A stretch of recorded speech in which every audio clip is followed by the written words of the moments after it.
हाय लक्ष्य।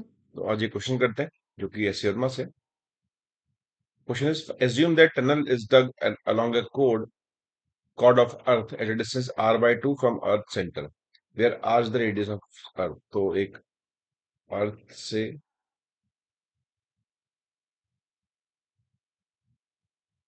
के सेंटर से r/2 डिस्टेंस दूर एक कॉर्ड ड्रग कर दी गई है, एक गुफा बना दी गई कॉर्ड की तरह, जो कि r/2 डिस्टेंस सेंटर से उसको एक गुफा यहाँ पे क्रिएट कर दी गई। Now the wall of the tunnel is frictionless, कोई फ्रिक्शन नहीं है इस गुफा में, वॉल्स पे। फर्स्ट पार्ट है find the gravitational force exerted by earth on a particle of mass m placed in a tunnel at a distance x from the center of tunnel। तो अब इस सेंटर से x ऊपर एक particle रख दिया गया, तो इस सेंटर से x ऊपर एक पार्टिकल को रख दिया गया m मास के। तो हमको निकालना है कि इस पे कितना ग्रेविटेशनल फोर्स होगा। ठीक है, तो हमको पता होना चाहिए कि अर्थ एक सॉलिड स्फीयर है, और सॉलिड स्फीयर के अंदर जो फील्ड होती है किसी डिस्टेंस पे, किसी डिस्टेंस r पे, तो फील्ड होती है G M by capital R cube into small r. Capital R यहाँ पे रेडियस है, और स्मॉल आर है जिस पॉइंट पे निकालना है वहां का डिस्टेंस सेंटर से। तो अगर मुझे इस पॉइंट पे निकालना है फोर्स, तो फोर्स की वैल्यू होती है मास इंटू फील्ड, है ना। तो हो जाएगा मास फील्ड होगी G M by are cube into small r. Small r होता है डिस्टेंस फ्रॉम सेंटर, तो ये डिस्टेंस होता है स्मॉल आर, ये वाला आर। इसको आप निकाल सकते हैं। तो आर की वैल्यू होगी under root X square plus R square by 4। तो इसको आप पुट कर लें तो ये हो जाएगा plus X square plus R square by 4। तो ये यहाँ पे फोर्स की वैल्यू होगी जो कि सेंटर की तरफ लगेगी। तो पहले हमने यहाँ फील्ड निकाल ली, और फिर हमने इसको मास अप्लाई कर दिया, तो फर्स्ट पार्ट सॉल्व हो गया। अब बात करते हैं find component of force along the tunnel and perpendicular to tunnel. अब जो आपने फोर्स निकाल ली है, यहाँ पे जो फोर्स निकाली है, इसके कंपोनेंट करने के लिए बोल रहा है। तो वो भी कर लेते हैं। हम मान लेते हैं कि भाई ये एंगल थीटा है, लेट सपोज। तो ये एंगल को थीटा मान लेते हैं। तो जो ये कंपोनेंट निकल के आएगा, ये हो जाएगा एफ कॉस थीटा, जिसको आप बोल सकते हैं परपेंडिकुलर कंपोनेंट है, is equal to F cos theta. तो this is M G M by are cube. और ये तो हमने लिखा है इसको आर, ये तो ये आर है, फोर्स तो आर है, इंटू कॉस थीटा। देखते हैं कितना हो कॉस थीटा भी, अगर देखें कॉस थीटा, तो इस ट्रायंगल से कॉस थीटा देखें तो वो भी हो जाएगा x bye are.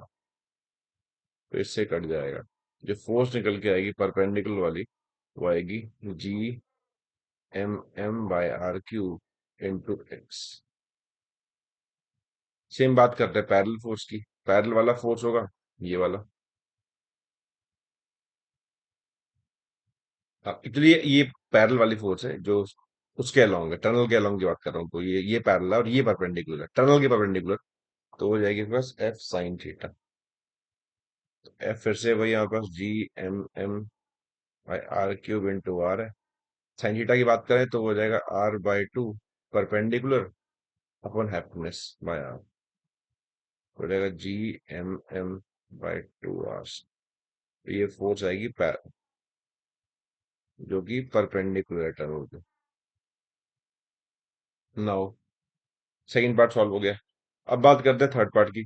Find the normal force exerted by the wall on the particle. तो वॉल कितना लगाएगा, तो ये भी देख सकते हैं कि भाई ये पार्टिकल था इसमें, तो इसको एक अर्थ की ग्रेविटी की वजह से इस पे एक कंपोनेंट इस तरफ लग गया, जिसको हमने एफ परपेंडिकुलर बोल दिया।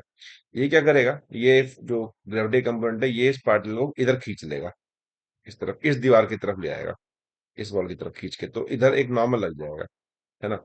और ये पार्टिकल तो ऐसे मूव नहीं कर सकता, बिकॉज इसको मूव तो टनल के अलोंग करना होगा, गुफा के अलोंग ही करना होगा। दैट मीन्स कि एन और ये एफ परपेंडिकुलर बराबर ही होंगे। तो थर्ड पार्ट का आंसर ये वाला हो जाएगा जो आपने निकाला है, यही एफ परपेंडिकुलर बराबर नॉर्मल होगा। फोर्थ की बात करते हैं। Find the resultant force on the particle. Net force कितनी पार्टिकल पे होगी। अच्छा, अब इसकी बात करते हैं नेट फोर्स कितनी है। ठीक है, तो फिर देखते हैं। तो हमने इसका ड्रॉ किया एफबीडी। तो हमने पहले एक फोर्स लिखी, मैं इसको दोबारा समझाता हूँ कि नेट फोर्स को कैसे लिख सकते हैं हम लोग। तो पहले हमने इस पार्टिकल को देखा, इस पार्टिकल पे बोला हमने एक सेंटर ने फोर्स लगाई है, और इसे हमने कंपोनेंट कर लिए एफ परपेंडिकुलर और एक कर लिया एफ पैरेलल। तो बोला कि ये दीवार इस पे नॉर्मल लगा रहा होगा, है ना? तो नॉर्मल और ये तो कट गए, और कोई फोर्स होगा नहीं इसके अलावा। नॉर्मल ये तो कट गए, बैलेंस हो गए आपस में, नॉर्मल बैलेंस कर लेगा। लेकिन इसको बैलेंस करने वाला कोई भी नहीं है, तो एक्चुअली यही नेट फोर्स है। तो नेट फोर्स की जाए, बात की जाए, तो यही जो आपने निकाला यहाँ पे, यही नेट फोर्स निकल के आएगी। ठीक है, तो नेट फोर्स का आंसर ये हो जाएगा। सारे पार्ट सिमिलर से काफी फेमस सवाल है।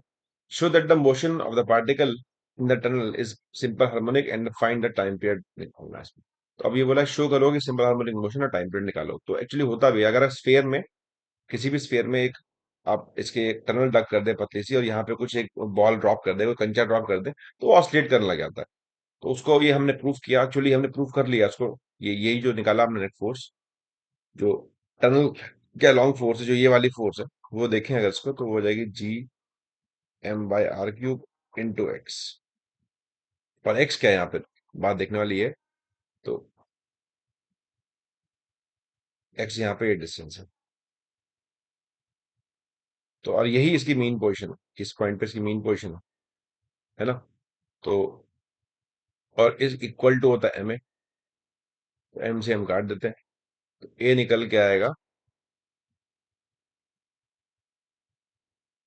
G m/r³ into x. तो अगर आपको पता हो, एच एम की स्टैंडर्ड इक्वेशन वो होती है ω²x। नेगेटिव भी होता है, नेगेटिव मतलब रीस्टोरिंग सेंटर की तरफ, तो वो तो होगा ही। फिर जब ये अपर हाफ में होगा, तो फोर्स सेंटर ऐसे लगाएगा, तो एक कंपोनेंट नीचे की तरफ लगेगा। जब ये नीचे की तरफ आएगा, तो सेंटर ऐसे खींचेगा, तब फोर्स ऊपर आ जाएगी। मतलब जब ये नीचे जा रहा होगा, तो फोर्स ऐसे ऐसे होगी, और जब इसके नीचे सेंटर सेंटर को पार कर लेगा, तो फोर्स ऊपर आ जाएगी। तो हमेशा ये फोर्स सेंटर की तरफ है, नेगेटिव लगा सकते हैं यहाँ पे। और इसको देखें अगर, तो ये एक्चुअली एसएम की क्वेश्चन प्रूव कर रहा है, बिकॉज ये इसी टाइप का ए इज इक्वल टू -ω²x। तो ओमेगा निकालेंगे तो वो निकल के आएगा √Gm/r³। और टाइम पीरियड निकालेंगे, ये हो जाएगा 2 पाई/ω, देन 2 पाई r³ /gm। और इसको एक फॉर्म और कर सकते हैं, स्मॉल जी की वैल्यू होती है Gm/r²। पुट कर लेंगे तो निकल के आ जाएगा 2 पाई√r/g। तो इस तरीके से आप इस सवाल को कर सकते हैं। और आसानी से, बात फेमस क्वेश्चन है, तो इसको आप अच्छे से कर लें। वीडियो में कमेंट जरूर करें, और इस तरह की और वीडियोस के लिए मुझे फॉलो करें, सब्सक्राइब करें, चैनल को शेयर करें। Thanks for watching.